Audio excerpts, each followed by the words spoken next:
pero los demás sí podían verle, como si me hubieran ido quitando la felicidad a cucharadas. La cosa es vacía. Cuando quieras llamar al pasado, espera al amanecer. Maldigo a la cosa y la despojo de mí. Ya no la quiero, no te quiero, no eres más que una cosa inmunda.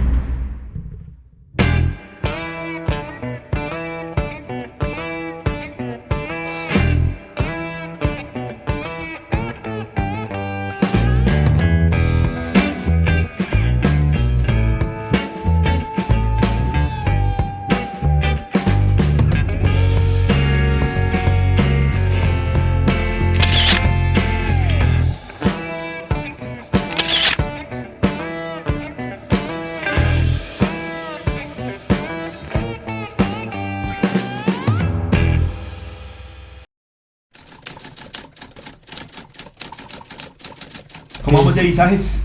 Mauro, no, yo aquí sorprendido con todos estos visajes últimamente me tienen pero estupefacto. Ese último estuvo poderoso. Potente. Esos manes se la fumaron, pero ya, fumaron literalmente. Infraliteratura. Infraliteratura, ¿qué es esa vaina? Las posvanguardias le llamaron. Esos manes, pero tienen razón, saben mucho de literatura. Quedé sorprendido. ¿Qué clase de literatura la que nos dieron? Y superlativo para enganchar hoy, el género poético otra vez. Ese género protagónico dentro de la historia, dentro del devenir de la literatura. Hoy estamos en la hermosa localidad de Teusaquillo otra vez. Es una localidad que siempre nos recibe, esa localidad cultural de Antonio Nariño, de Suba, de Kennedy, Teusaquillo, deambulando Bogotá. Sí, toca de arriba para abajo porque la literatura se hace así. Transitando la gente, transitando la ciudad. Correcto. Transitando la piel. Eso. Y hoy estamos con Camila Galvis. Muchísimas gracias a ustedes por invitarme a este visaje. Qué súper honor estar en este canal que apoya la literatura. Estamos con Camilita Galvis. Camila es una poeta que nos viene a sorprender. Nuestros visajes están llenos de gente de todo lado, pura visajosa. Correcto. Camila es estudiante de filosofía. De la Universidad Libre. En este momento estoy cursando el 4º semestre, pero digamos que la filosofía siempre ha estado presente en mi vida, aunque no la estudié de manera directa. ¿Por qué estudiaste filosofía, Camilita? Cuéntanos. Bueno, digamos que esto inicia desde mi niñez. Gracias a mi abuelita, ella tenía una biblioteca muy grande. Digamos que cada día cuando yo estaba en primero de primaria, yo llegaba de mi colegio y mi abuelita me hacía de manera obligatoria leer alguna de las novelas y yo tenía que hacer un resumen diario. Entonces mi abuelita me incentivó en este camino y al inicio yo quería estudiar literatura, pero ya cuando estuve en el bachillerato y descubrí la filosofía, digamos que explorando este camino de lo fenoménico y lo metafísico, hizo más allá de encontrar palabras, encontrarme a mí. Entonces la filosofía fue ese proceso directo con la vida. Es que vean los abuelos, Cecita. Puta, yo quería tener un abuelito así, una abuelita así, pero me mi toca abuelita... buscar los libros por piratería. Mi abuelita solo hartaba cerveza. Póngase usted a pensar y puro ranchera, radio recuerdos. Y estamos precisamente hoy acá en este visaje promocionando la última obra publicada por la editorial Mirada de Pájaro del gran Andrés Torres Guerrero, precisamente una antología poética de la cual Camila Galvis es autora y que se llama ¿cómo, Camila? A lo mejor soy una polilla. A lo mejor soy una polilla. Bueno, más o menos este libro nace de mí, de mis experiencias directas, no solamente con la literatura, sino con la vida, en ese transitar constante de cambios que la vida nos genera. Entonces digamos que yo escribo poesía tal vez desde los 12 años, pero ya digamos me empecé a encaminar un poco más en este estado de la conciencia, lo bueno y lo malo, y la poesía siempre ha sido expresar un poco lo que siento sin ser yo misma de manera directa, porque muchas veces cuando decimos lo que pensamos o lo que sentimos somos juzgados, pero al plasmarlo en las palabras, al no ser yo directamente, digamos que es un espacio para mí de esplendor, un espacio para ser yo misma, como lo digo en uno de mis poemas, como los pies en el asfalto. Ha sido como ese punto en la tierra que me hacen me ha hecho poder sentir parte, y eso solo lo he podido sentir, no solamente en la literatura, sino en el arte en general. Bien, Camila, mira que me parece interesante eso que acabas de decir. Yo tengo como dos preguntas ahí como para seguir la conversación. Listo, uno recibe unas influencias muchas veces por el entorno familiar, tal vez por el entorno contextual en el que uno está, a veces el barrio también, la ciudad en la que uno de alguna manera se desarrolla como sujeto. Pero también hay algo en uno que le dice a uno precisamente, es esta la línea. Porque hemos tenido casos, por ejemplo, los hijos de García Márquez no son escritores. Entonces, de nada nos sirve haber tenido de pronto una familia lectora, una biblioteca en casa, sino que también a veces hace parte de lo que uno es, que está inherente en uno. ¿Qué tiene Camila Gálvez que la hace decantarse por la poesía, olvidando todo el circuito familiar, sino que la hace como Camila Gálvez escribir poesía y no dedicarse a la escritura del cuento, de la novela, del ensayo o de repente a otro tipo de manifestaciones artísticas?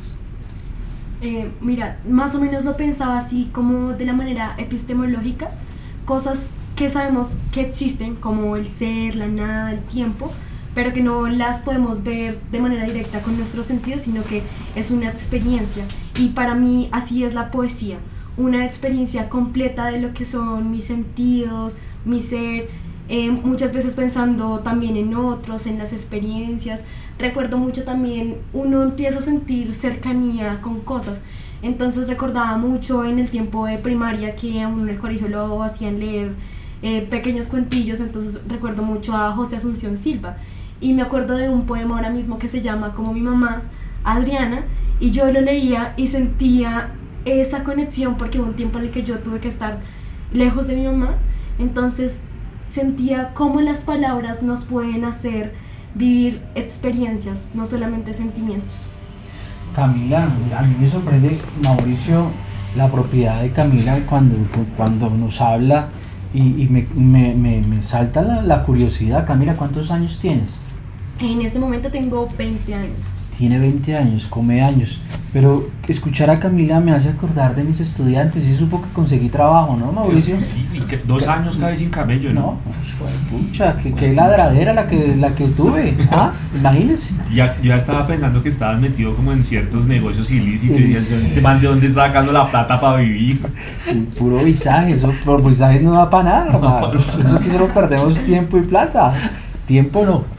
Y entonces yo escucho a Camila y ahora tengo el eco de mis estudiantes, que son unos adolescentes, unos jóvenes, y qué bonito escucharla a ella, porque podemos llevarla a esos estudiantes de colegio que tienen ganas de escribir, que están leyendo, y lo que ella nos cuenta, digamos, es muy especial y es muy sensible a los jóvenes. Me parece eso bonito. Y mi pregunta, Camila, es entonces,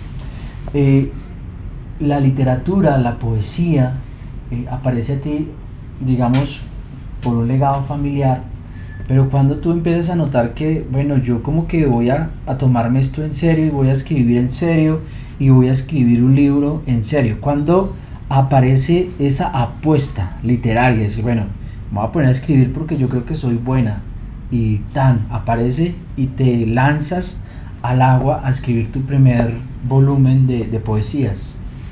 Claro, mira, ahora recordando, yo tuve una profesora en noveno de bachillerato que se llama aún Marta Silva, y mi bisabuela materna me había regalado 100 años de soledad.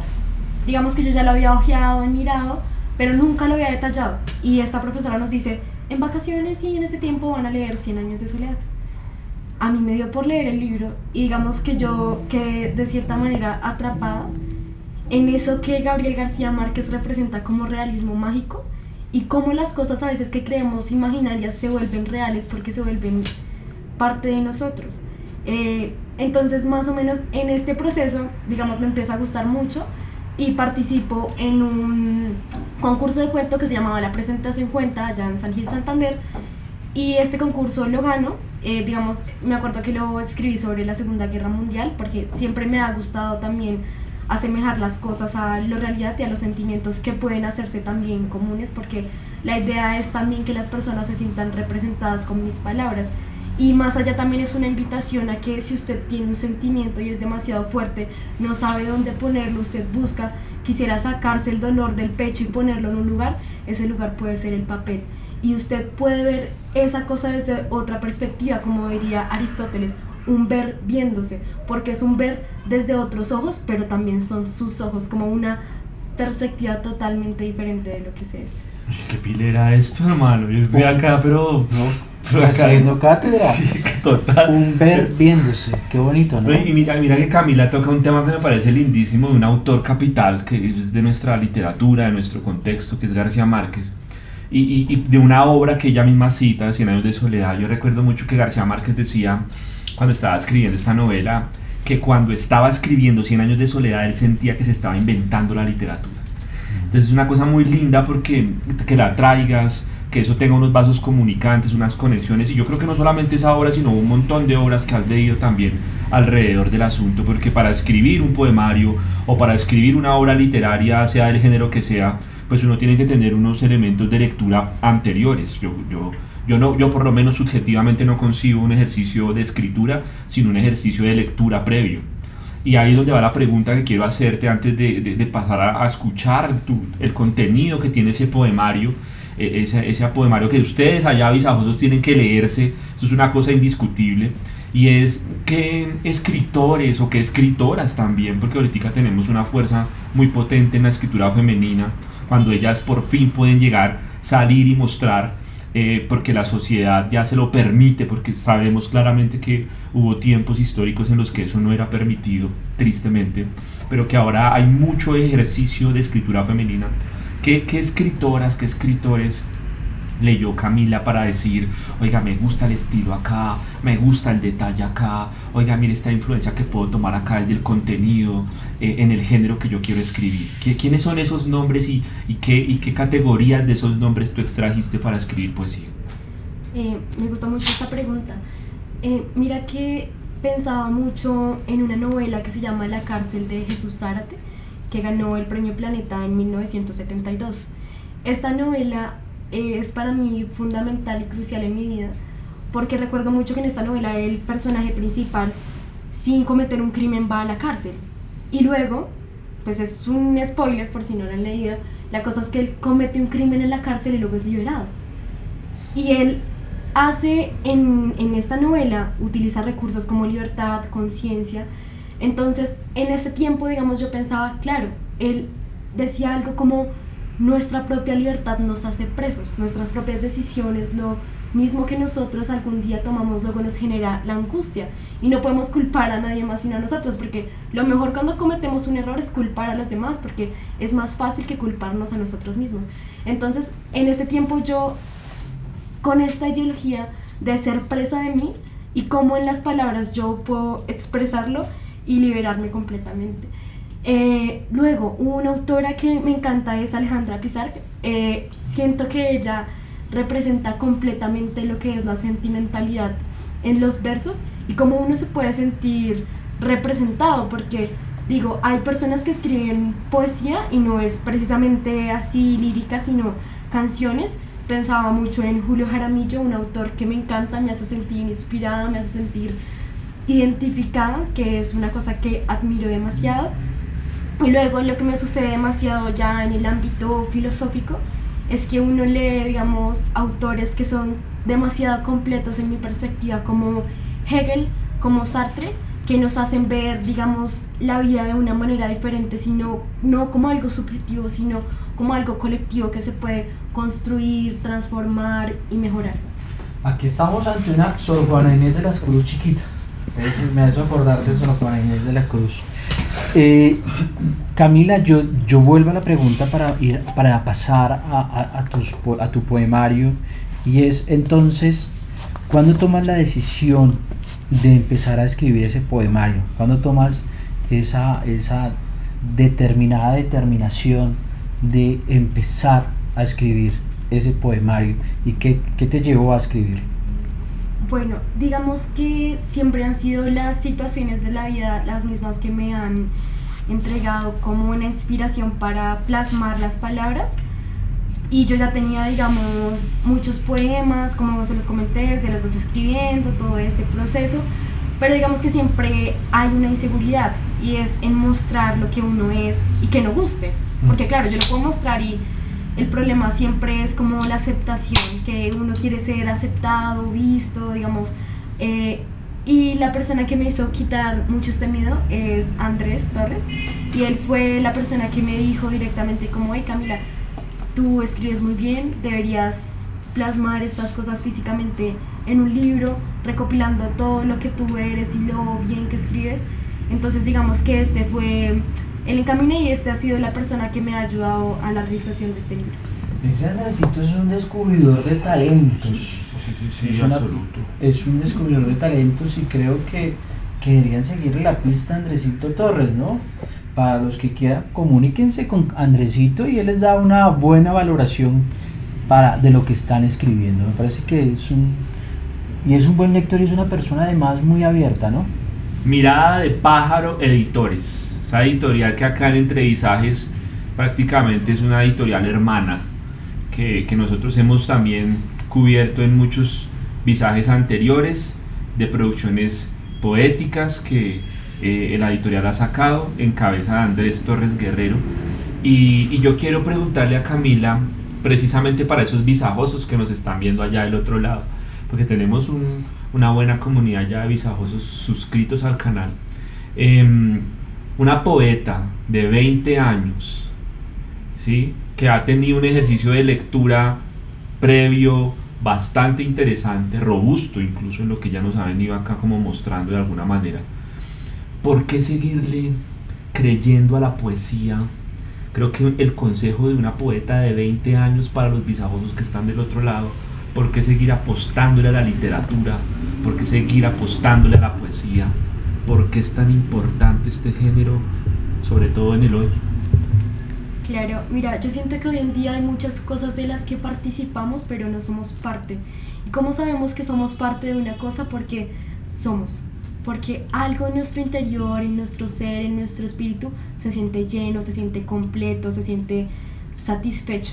Y siento que, claro, es un argumento demasiado repetitivo el decir hoy en día la sociedad es muy banal, fundamentar siempre la crítica hacia los jóvenes, pero yo siento más bien que uno puede mostrarle a las personas un camino y decirles el camino que a mí me da la poesía y la literatura para escapar de la realidad, porque siento que es un ejercicio que uno constantemente hace en muchas ocasiones, digamos, en fiestas, trago, discotecas, drogas, amigos, videos, cosas que no fundamentan verdaderamente lo que uno puede llegar a ser, porque cada uno de nosotros tiene un potencial fundamental que probablemente no ha encontrado y no ha buscado, y ese potencial suyo puede ser la literatura, puede ser la poesía, y ese puede ser su camino y su sentido. El sentido profundo de la vida. Para allá vamos, para ver el sentido profundo de la vida, pero ahora en su obra. Camila, vamos a pasar al visaje más duro. Nos vamos a leer entonces uno de tus poemas y luego nos los vas a explicar y por qué te gusta tanto, qué tiene de ti, porque has hablado mucho de ese ser. Y entonces no que tiene de los otros, sino que tiene de ti esos poemas. Bueno, muchas gracias. Este poema es de la página 41 del libro ya mencionado. Me siento lluviosa, exiliada, en ninguna parte. La cosa encima de mí, esa cosa me llenó de falsedades. Ya no podía respirar, estaba cansada y pude ver. Vi lo que realmente era. La cosa se ocultaba de mí, pero los demás sí podían verle. Como si me hubieran ido quitando la felicidad a cucharadas. La cosa es vacía. Cuando quieras llamar al pasado, espera el amanecer. Maldigo a la cosa y la despojo de mí. Ya no la quiero, no te quiero. No eres más que una cosa inmunda. No eres más que una cosa inmunda, Mauricio. Eso me recuerda incluso a una cita de Alejandra Pizarnik, que precisamente está dentro de las influencias de Camila en su escritura. Y es que Alejandra decía algo, creo que es de lo que más me ha calado de Alejandra Pizarnik. Cuando la leo, hay un fragmento en su poesía que dice algo así como: escribir es desgarrar la herida fundamental, porque todos estamos heridos. Y yo creo que acá hay esa temática medular respira ahí. ¿Qué categorías hay ahí en esa poesía? Hay dolor. Claro, dolor, porque siento que el dolor es fundamental y en muchas ocasiones intentamos escapar del dolor y ponerlo en otros espacios porque lo más complicado es enfrentarlo. Siento que esa ha sido mi manera de enfrentar el dolor en la poesía. Cuando digo me siento exiliada, lluviosa, en ninguna parte, es porque solamente la poesía me ha dado mi lugar. Porque el lugar se lo busca a uno, eso es verdad, pero hay cosas que le generan a uno de verdad como un espacio único en el mundo. Y ese ha sido para mí completamente la poesía. Y digamos, cuando digo, cuando quieras llamar al pasado, llama al amanecer. Siempre estamos en un constante duelo con el pasado, con lo que no fue, con lo que pudo ser, con lo que hubiese sido, en vez de sentarnos acá en el presente y decir, hey, hay unas cosas acá, debería enfrentarlas mejor, mirarlas desde una perspectiva totalmente diferente. Mañana voy a llamar al amanecer cuando despierte. Es una gran moraleja ahí. Camilita, le damos otro. Está como buena la vaina, ¿no? Pero genial. Gracias. Eso amerita otro y amerita como una cervecita. Yo estoy como ahí la seco. tengo. Sí, Ahí la tengo. ala. Esto es en la página 50. El vacío en el pecho, siempre un para qué. Da igual si quisiera pasar mi vida en una caja. Podía ser de mi propiedad o no. Creo que ni yo soy mía. Muy interiorizadas las limitaciones profundas, que sí volví propias. Vivir en el ahora. ¿Cómo podría librarme? La muerte me hace ver, me hace pensar en lo inevitable. Así como la puntilla de la casa en la madera seca, que se pudre poco a poco, consumida, ya ignorada, solo esperando el fin, solo que sin ser puntilla.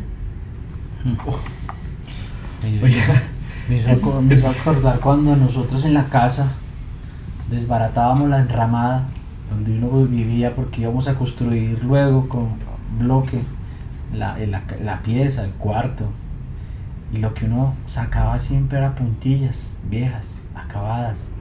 Muy linda esa imagen, muy bella. Oye Camila, y hay una cosa ahí, es que uno lee esta poesía y sin conocer a la autora, por ejemplo, que llegara a las manos de uno una cuartilla así, sin uno conocer la autora o el autor, entonces uno diría, uy, acá ya hay una vida vivida, acá hay una experiencia existencial de décadas. Esta es una poeta veterana, ¿sí? Y miren, 20 años. Sí, y es muy bonito porque nos enseña o le enseña a los jóvenes, a los que quieren escribir, que la poesía es de oficio. Y por eso mi pregunta hacia Camila cuando comenzamos, ¿cuándo tomaste la determinación de escribir? Porque escribir es un oficio, es una decisión, es una determinación.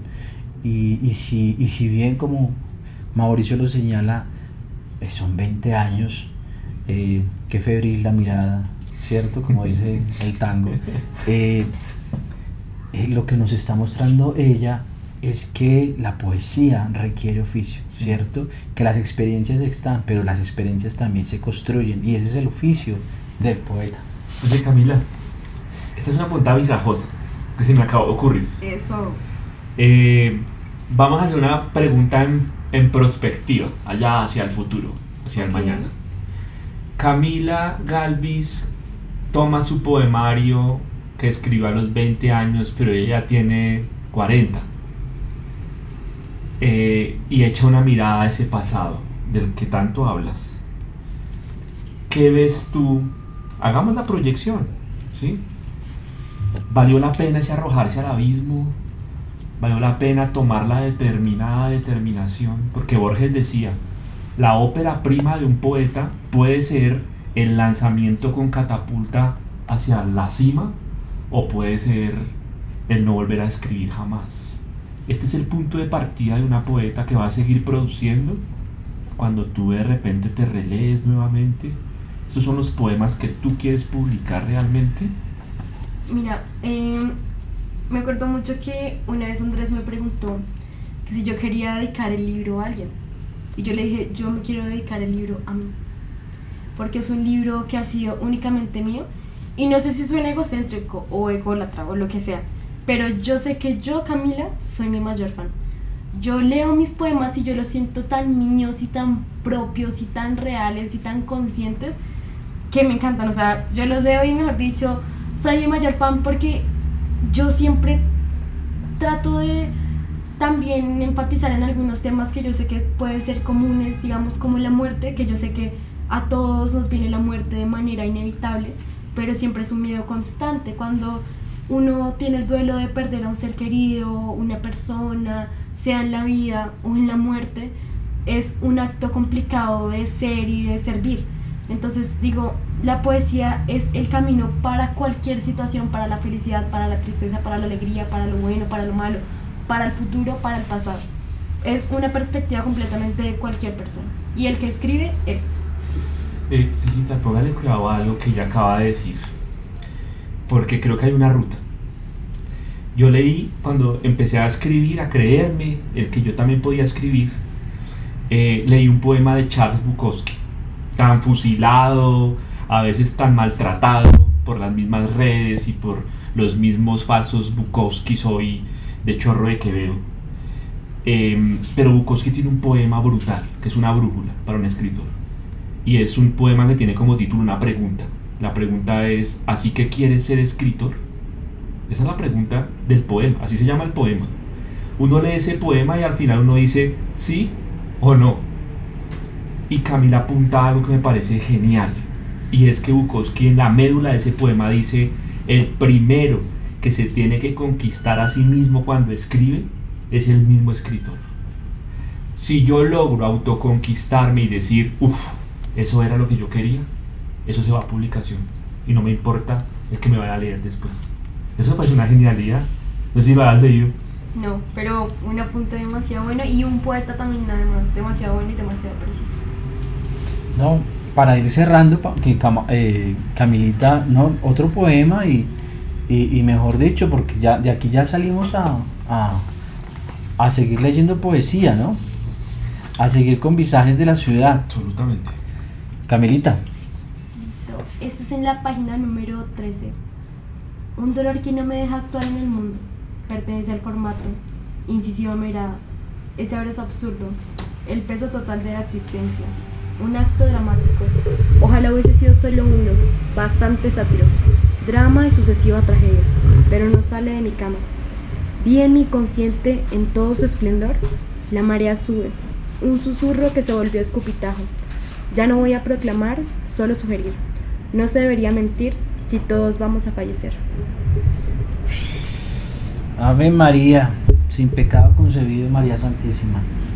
Mira que ahorita cuando decías algo de la longevidad, siento que uno siempre tiene esa perspectiva hacia los jóvenes. Y digo, siento, pues claramente yo soy muy joven, pero yo he intentado mantener, digamos, una postura hacia los demás, porque uno siempre coincide longevidad con sabiduría, inteligencia, y muchas veces considero que no es así.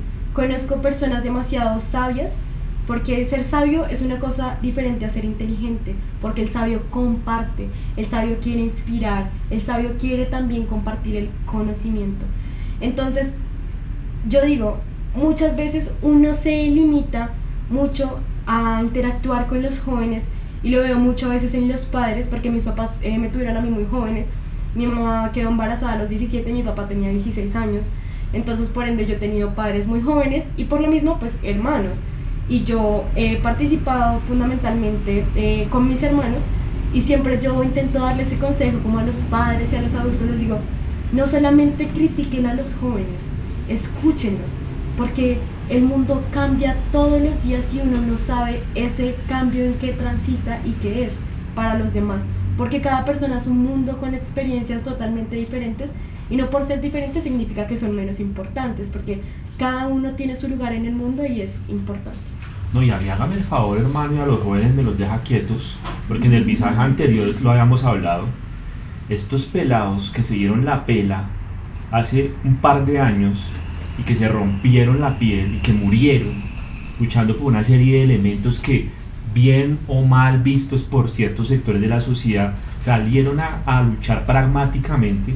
Es una generación que tiene que enseñarle mucho a los de ahora, a los que estuvieron apagados en su momento. Yo, y creo que tú también, estamos enseñando en instituciones educativas de media, primaria y media, y cómo no creerle a los niños y a los jóvenes hoy. O sea, eso es una cosa errática, el que llega a decir acá que los jóvenes son un montón de cosas que no tienen que ver con lo profundo o que no tienen que ver con la hondura de las cosas, porque acá estamos teniendo una muestra latente, hermano.